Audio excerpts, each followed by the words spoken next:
You could take the fucking red pill, spend the rest of your life jacking off, crying into your chai tea, green latte, what the fuck. Or you could take the blue pill.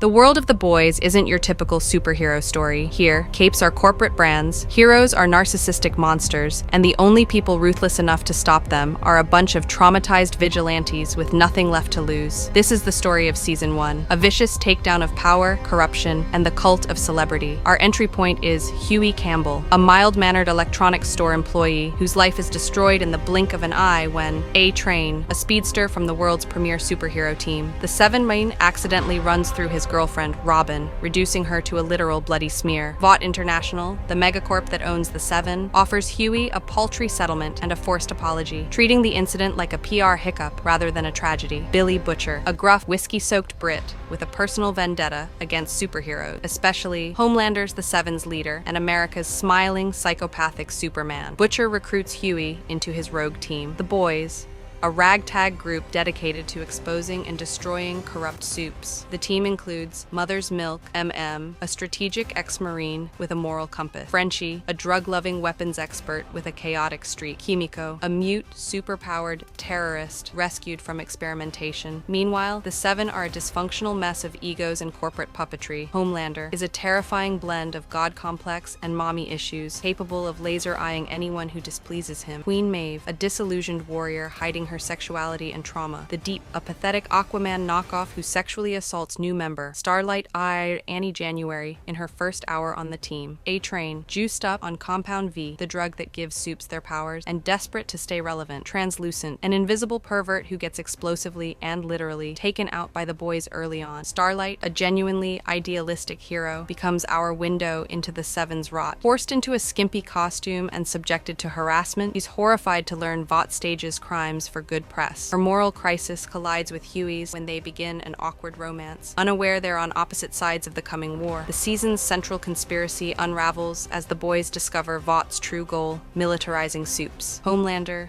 with his chilling patriotism, is the perfect weapon, but he's also unstable. Flashbacks reveal Butcher's wife, Becca, vanished years ago, allegedly raped by Homelander, but nothing is as it seems. A Train's girlfriend, Popclaw, dies grotesquely from Compound V abuse. The Deepan is exiled to Sandusky after his assault goes viral, forced to confront his irrelevance. Frenchie and Kimiko bond over shared trauma, adding a rare glimmer of humanity. The climax explodes in a most bloody showdown at a congressional hearing. The boys plan to expose Compound V, proof that Vought creates supes rather than heroes being divine. But Homelander outmaneuvers them, murdering the witness, Madeline Stillwell, Vought's Machiavellian exec, and framing terrorists. In the chaos, Becca is alive, secretly raising Homelander's superpowered son, a reveal that shatters Butcher's worldview. Season 1 ends with Homelander victorious but unhinged, the Seven fractured, and the boys regrouping. Starlight, now compromised, joins Hughie in secret. The message is clear. In this world, heroes don't save people, they break them, and the only way to fight gods is to get dirty. The Boys Season 1 redefines superhero storytelling by asking, what if the gods were